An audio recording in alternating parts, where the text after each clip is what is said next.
உக்ரைனோட ஒரு எம்பி சைடுல ஒரு வீடியோலோட இருக்கும் இல்லையா? அந்த வீடியோல இருக்கிறாரு. அவர் தான் ஷம்பியல் யோக் அவர்கள்.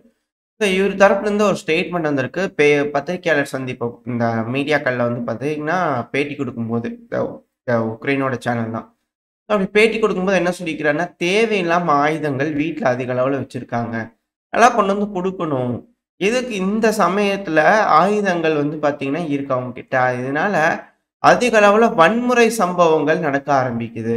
இதெல்லாம் தேவையில்லாத ஒரு விஷயம். ஆயுதங்கள் இருந்ததுன்னா, சீக்கிரமா சட்டப்புட்டுன்னு குடுக்குறதுக்கான வழிய பாருங்க. சட்டமே கொண்டு வந்தாச்சு. ஆனா, மக்கள் அத ப்ராப்பரா கடைபிடிக்கிறது இல்ல.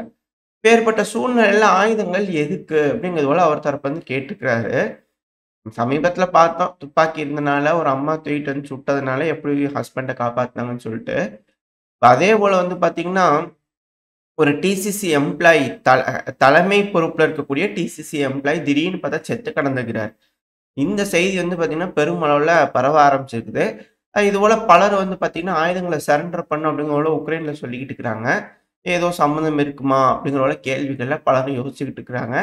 இந்த டிசிசி எம்ப்ளாயீஸ பார்த்தாலே காண்டா இருக்கிறாங்க அப்படிங்கிறத மட்டும் புரிஞ்சுக்க முடியுது. அது மட்டும் இல்லாம, இந்த டிசிசி எம்ப்ளாயீஸ்லாம் பார்க்கறதுக்கு ஒரு தினுசா இருக்கிறாங்க. அதுவும் கருப்பு நிறத்தவர்களா இருக்கிறாங்க அப்படிங்கிறது போல செய்திகள நம்ம பார்த்திருந்தோம். ஆக்சுவலா இவங்களா அதாவது இந்த கலர வச்சு இது சொல்றதுக்கா இல்ல. ஆக்சுவலா அவங்க யாருமே வந்து பார்த்தீங்கன்னா, உக்ரைனியன்ஸ் போலயே தெரியலையே! இப்பலாம் வந்து பார்த்தீங்கன்னா, டிசிசி எம்ப்ளாயீஸ்ல அதிகமா இருக்கிறதுல, மேற்குலருந்து வந்தவங்க டிசிசி எம்ப்ளாயீஸா இருப்பாங்களா? அப்படின்ற கேள்விகள்லாம் பலரும் வர ஆரம்பிச்சிருக்கு.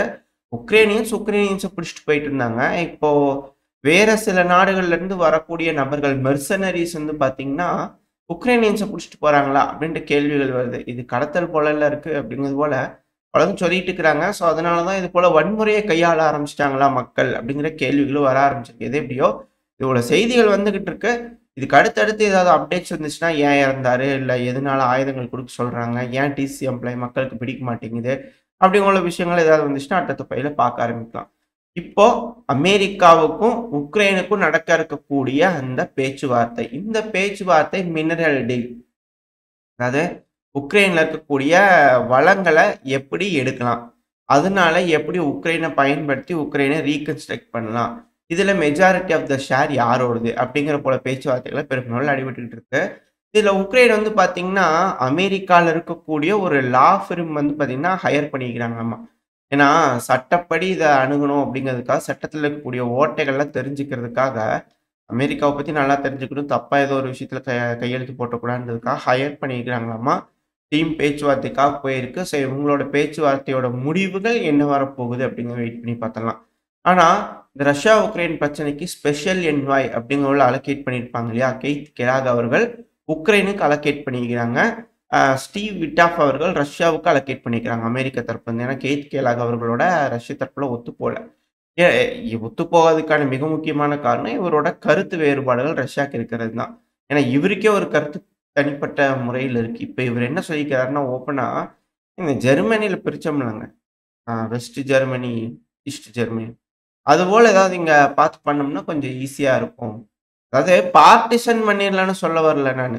இதுதான் அப்படின்றத போல சொல்ல வரல. இப்போதைக்கு அது போல பண்ணிக்கலாம்.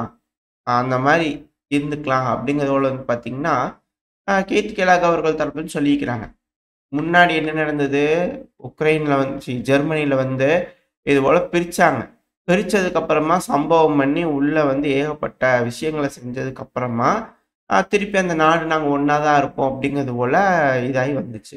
இவங்கள பொறுத்தவரைக்கும் ஒரு ரெசல்யூஷன் அதாவது உக்ரைன்ல வந்து இது ரஷ்யாவோட ஒரு பகுதி தான் அப்படிங்கிறத அங்கீகரிக்கிறதுக்கு அவங்களுக்கு விருப்பம் இல்ல. ஒத்துக்கிறதுக்கு ரெடியா இல்ல. ஆனா ரஷ்யா இது போல எசக்கு புசக்கா ஏதாவது செய்வாங்கன்னு தெரியுன்ற ஒரு காரணத்தினால தான், இல்ல இது வந்து பார்த்தீங்கன்னா, எங்களோட பகுதின்னு அங்கீகரிக்கணும். ஃபர்ஸ்ட் அங்க எலக்ஷன கொண்டு வாங்க அப்படின்னு தெளிவா கேட்குறாங்க. ஏன்னா, இப்ப எல்லாம் செஞ்சு இப்ப இருக்கிற ஜெலன்ஸ்கி அவர்கள் எல்லாம் செஞ்சாலும், ஆனா எலக்ஷன் முடிஞ்சதுக்கப்புறம் என்ன வரும் அப்படின்ற கேள்விகள் இருக்கு. ஆனா ரஷ்யாவோட ஒத்து போற மாரி இருக்கிறதுனால விட்டாஃப் அவர்கள வச்சிருக்கிறாங்க. இப்ப விட்டாஃப் அவர்கள் என்ன செய்றார்ன்னா, ரஷ்யாவோட கட்டுப்பாட்டுக்குள்ள இருக்கக்கூடிய பகுதிகள அங்கீகரிக்கிறதுக்கான வழிய பார்க்கணும் சீக்கிரமா. அப்பதான் சீஸ்ஃபயர் வேகமா நடக்கும். அப்படிங்கும்போல விட்டாஃப் அவர்கள் சொல்லிக்கிறாரு. பேசிக்கிறாங்க. சில முக்கியமான முடிவுகள் எடுத்துக்கிறார். இப்ப விட்டாஃப் அவர்கள் கிளம்பிட்டார் ரஷ்யாலருந்து. பேச்சுவார்த்தையில சுமூகமான முடிவுகள் தேவை. எப்படியாச்சும் ஏதோ ஒரு இதுல ஒரு முடிவ கொண்டு வரணும்னு பார்க்குறாங்க. ஸோ பிடிக்கப்பட்ட பகுதின்னு சொல்லிக்கிறாரு. ஆனா ரஷ்யா என்ன கேட்குறாங்க, ஜாப்ரோசேஷியா, ஆ கெர்சன் இந்த பகுதியிலேருந்து வெளியேறணும்னு இருக்காங்க. Donetsk, Zaporizhzhia, Kherson. இப்ப இருக்கிற பகுதியில ஃப்ரீஸ் பண்ணிக்கலாமா? அப்படிங்கிறது போல பெருமளவுல வந்து பார்த்தீங்கன்னா, ட்ரை பண்ணிக்கிட்டு இருக்காங்க. ஆ அமெரிக்கா வந்து இந்த கிரீமியா உட்பட இந்த பகுதிகள் எல்லாம் ரஷ்யா பிடிச்சிருக்க பகுதிகள்லாம் ரஷ்யாவோட தான் அங்கீகரிக்கணும்னு ரஷ்யா கேட்குறாங்க. இது எதுவுமே அவங்க செய்யறதுக்கு விருப்பமா இல்ல அப்படிங்கிறத இதுலருந்து தெரியுது இவங்க பேசிக்கிறத வச்சு பார்க்கும்போது. இது போல பல சிக்கல்கள் இங்க இருக்கு. 2வது உக்ரைனுக்கு உதவிகள் தேவை. ஏன்னா ஏர் டிஃபென்ஸ் சிஸ்டம் பெருமளவுல வேணும். ஜெலன்ஸ்கி அவர்கள் நாங்க வாங்குறதுக்கு தயாரா இருக்கோம் அப்படிங்கிற விருப்பங்கள் தெரிவிச்சிருக்கிறார். இது எல்லாமே இப்ப அந்த டீம் வந்து அமெரிக்காட்ட பேசுவாங்களா அப்படின்ற கேள்விகள் இருக்கு. என்னென்ன ஆயுதங்கள் எங்களுக்கு தருவீங்க? என்னென்ன லைசென்ஸ் எங்களுக்கு தருவீங்க? ஏன்னா பேட்ரியட் ஏர் டிஃபென்ஸ் சிஸ்டம்லாம் நீங்க உங்களால செய்ய முடியலைங்கிறீங்க. லைசென்ஸையாவது குடுங்கப்பா. நாங்க எங்களுக்கு வேணுங்கிறத தயாரிச்சுக்கிறோம். எங்க உள்நாட்டிலேயே தயாரிச்சுக்கிறோம். நீங்க உங்களுக்கு பங்கு எடுத்துக்கங்க காசு அப்படிங்கிறது போல உக்ரைன் தரப்பு வந்து கேட்குறாங்க. அதுக்கெல்லாம் எதுக்குமே ஒத்துக்கிற மாரி தெரியல. சரி அப்ப ஏர் டிஃபென்ஸ் சிஸ்டமா தாங்க நாங்க வாங்கிக்கிறோம் அப்படிங்கிற போல கேட்டுருக்கிறாரு. இது போல பல்வேறு முரண்பாடுகள் இருக்கு. இப்போ உக்ரைனுக்குன்னு ஒரு அம்பாசிடர் அமெரிக்க தரப்புலேருந்து அலோகேட் பண்ணியிருப்பாங்க இல்லையா? இதுக்கு முன்னாடி வந்து பார்த்தீங்கன்னா, பைடன் அவர்கள் தரப்புலேருந்து அலோகேட் பண்ண ஒரு நபர் தான் பிரிகெட் பிரிங்கா அவர்கள். இப்ப இவங்க வந்து பார்த்தீங்கன்னா, ஐயா ஆள விடுங்கடா சாமி நானே ரிசைன் பண்ணிட்டு போயிறேன். ஏன்னா அழுத்தங்கள் அந்த அளவுக்கு ஃபேஸ் பண்ணியிருப்பாங்க போல இருக்குது. முரண்பாடுகள் இரு தரப்புலயும் இருக்கு. இதுக்கு முன்னாடி இருக்கக்கூடிய அரசாங்கம் என்ன கேட்டாலும் ஓகேப்பா பண்ணிக்கலாம்ப்பா அப்படிங்கிறது போல முடிஞ்ச வரைக்கும் முயற்சிகள் எடுத்து உக்ரைனுக்கு உதவிட்டு இருந்தாங்க. அப்போ ஸ்மூத்தா இருந்தது. இப்ப ட்ரம்ப் அவர்களோட நிலைப்பாடு வேறையா இருக்கு. தன்னால ஒரு மாரி பேசிட்டு, இப்ப வேற மாரி பேசினா நல்லா இருக்காது இல்லையா? அதனால அழுத்தங்கள் இவங்களுக்கு இருந்திருக்குது. அதனால வேண்டாம் அப்படிங்கிறத முன்கூட்டியே ரிசைன் பண்ணிட்டு பதவி முடியறதுக்கு முன்னாடியே இவங்க கிளம்பிக்கிறாங்க. ரிசைனேஷன அக்செப்ட் பண்ணிக்கங்க. ஒத்து வரல அப்படிங்கிறது போல. இதுக்கப்புறம் புதுசா ஒரு அம்பாசடர அலோகேட் பண்ணணும். இது இம்பார்ட்டன்டான செய்தி அப்படின்னா, அ அம்பாசிடர்ஸ் அப்படிங்கிறவங்க இரு நாடுக்குள்ள இருக்கக்கூடிய உறவுகள மேம்படுத்தணும்னு நினைக்கக்கூடியவங்க. 2வது இரு நாடுகளுக்குள்ளேயும் பேசிக்கக்கூடியவங்க. இப்போ இவ பிரிகெட் இந்த பிரிங்க் அவர்கள் வந்து பார்த்தீங்கன்னா, உக்ரைனுக்கு ஏதோ ஒண்ணு தேவ, இல்ல ஏதோ ஒரு பிரச்சனை இருக்கக்கூடிய சூழ்நிலைய அனலைஸ் பண்ணிட்டு, உக்ரைனுக்கு சார்பா இருக்கக்கூடிய விஷயங்கள எடுத்து அமெரிக்கா கிட்ட சொல்லிட்டு, இதுல இன்டர்செக்ஷன் ஆகக்கூடிய இன்ட்ரெஸ்ட்ட தெரிஞ்சு, முயற்சிகள் பெருமளவுல எடுத்து நடத்தக்கூடிய வலிமை வந்து இந்த அம்பாசிடர்ஸ்க்கு இருக்கு. அம்பாசிடர்ஸ் ரொம்ப ரொம்ப முக்கியம். ஏன்னா நம்ம நாட்டுக்கு கூட அம்பாசிடர் அலோகேட் பண்றதுக்கு ரொம்ப நாள் டிலே ஆச்சுன்னு சொல்லி ஏகப்பட்ட விஷயங்கள் பார்த்தோம். இது ரொம்ப ரொம்ப முக்கியம். அதுவும் இந்த இந்தியா, சீனா பிரச்சனைலாம் வந்து பார்த்தீங்கன்னா, அம்பாசிடர்ஸ் ம் மிக பெருமளவுல வேலைகள் செஞ்சிருக்காங்க அப்படிங்கிற செய்திகள்லாம் இருக்கு. ஸோ அதெல்லாம் எடுத்து பார்த்தோம்னா, அம்பாசிடர்ஸோட வேலை எந்த அளவுக்கு இம்பார்ட்டன்ட் அப்படிங்கிறது தெரியும். ஸோ இப்ப இவங்க கிளம்புறாங்க அப்படின்னா, எத்தன நாளுக்குள்ள ட்ரம்ப் அவர்கள் இங்க ஒரு அம்பாசிடர் அப்பாயிண்ட் பண்ணுவாரு. சரி அப்படியே பண்ணாலும் அவரோட மனப்பான்மை எப்படி இருக்கும்? கெய்த் கெலக் அவர்கள் மாரி இருக்குமா?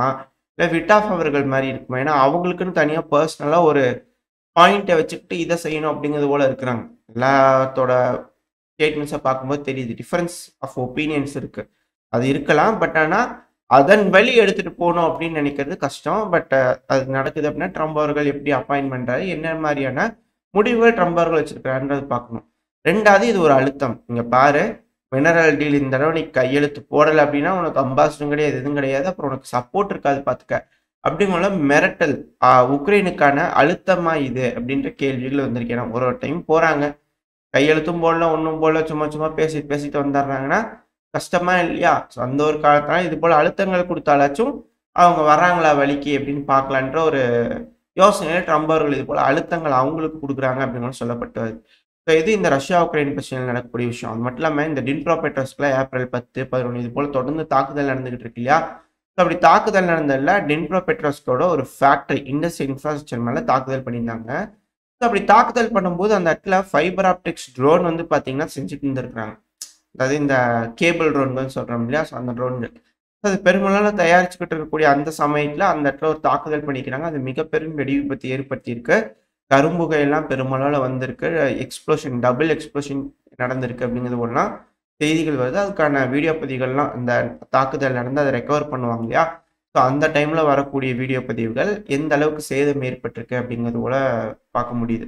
அட் த சேம் டைம் பக்ரோஸ்க்குள்ள பயங்கரமான தாக்குதல் பண்ணிட்டுருக்காங்க. ஹெவியான ஷெல்லிங், ஏர் ரைட் இந்த பக்ரோஸ் பகுதியில நடந்துகிட்டு இருக்கு அப்படிங்கிற வீடியோ பதிவுகள் வந்துட்டு இருக்கு. At the same time Donetsk பகுதியிலயும். இந்த டொனஸ்க் பகுதியில ஹெவியான அட்டாக்ஸ் நடந்துட்டு இருக்கு. At the same time movements அப்படிங்கிறது அஃபென்சிவ் ஆப்பரேஷன்ஸ் அப்படிங்கிறது வந்து பார்த்தீங்கன்னா, என்டையர் ஃப்ரண்ட் லைன் நடக்குது. ஜாப்ரோசியா பகுதியில கமியான்ஸ்க்க பிடிக்கிறதுக்கு, ஒரிக்கவ பிடிக்கிறதுக்காக முன்னேற்றம். இந்த பகுதியில பக்ரோஸ்க்கு சுத்தி வர இருக்கக்கூடிய பகுதிகள் பிடிக்கிறதுக்காக முன்னேற்றம்.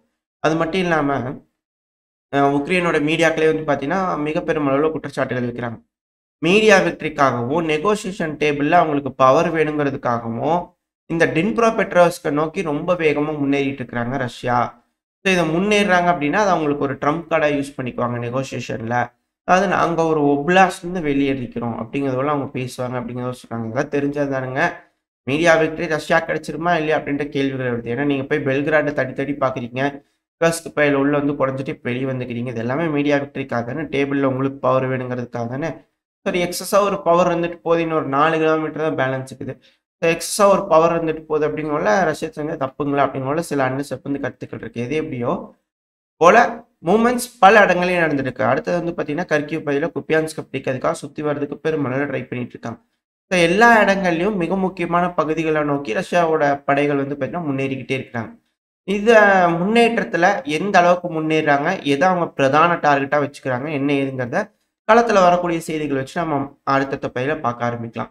இப்ப அப்படியே நம்ம மிடில் ஈஸ்ட் கிட்ட போயிட்டோம் அப்படின்னா, ஏப்ரல் 12 மிக முக்கியமான நாள் இன்னைக்கு. ஏன்னா விட்டாஃப் அவர்கள் ஸ்பெஷல் என்வாய் மிடில் ஈஸ்ட்டுக்குன்னு அப்பாயிண்ட் பண்ணிக்கிறாரு. கூடவே ரஷ்யாக்கு இருக்கட்டும் அப்படின்றது போல அப்பாயிண்ட் பண்ணிக்கிறாங்க விட்டாஃப் அவர்கள.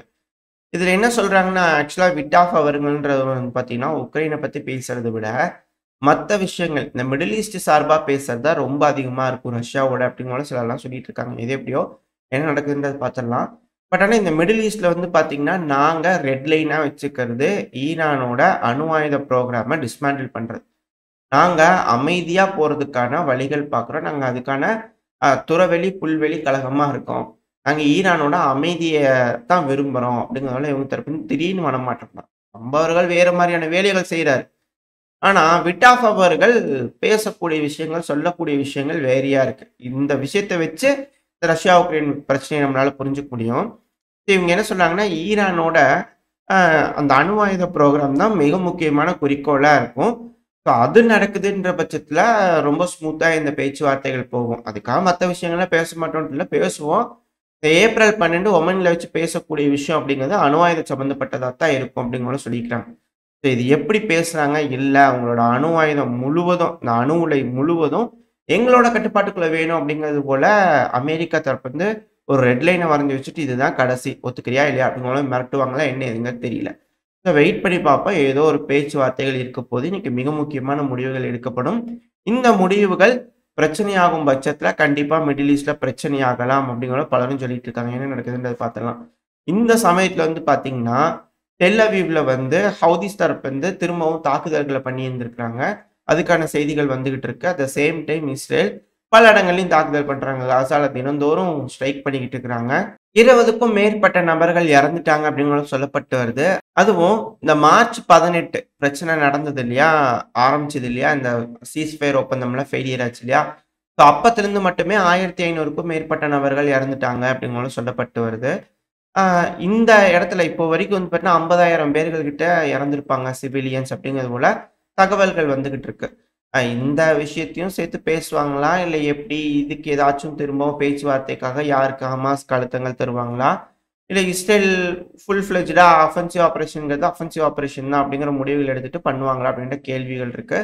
ஸோ வெயிட் பண்ணி பார்ப்போம் என்ன நடக்க போது? இந்த இடத்துல என்னென்ன முடிவுகள் எடுக்க போறாங்கன்னு சொல்லிட்டு. ஓரளவுக்கான தகவல்கள் இந்த பதிவுல பார்த்திருப்போம்னு நினைக்கிறேன். இதோட இந்த பதிவை நான் முடிச்சுக்கலாம். இந்த பதிவு எப்படி இருந்துச்சு உங்களுக்கு பிடிச்சிருக்கா? பிடிச்சுனா லைக் பண்ணிட்டு, உங்க ஃப்ரெண்ட்ஸ் அண்ட் ஃபேமிலியோட ஷேர் பண்ணிக்கோங்க. அது கூடவே மறக்காம இந்த பதிவு பத்தின உங்களோட கருத்துக்கள கமெண்ட் செக்ஷன்ல சொல்லுங்க. இந்த பதிவு நல்லா இருக்கும்ன்ற நம்பிக்கையில அடுத்த பதிவுல உங்கள சந்திக்கிறேன். அது வரைக்கும் ஸ்டே சேஃப். பை.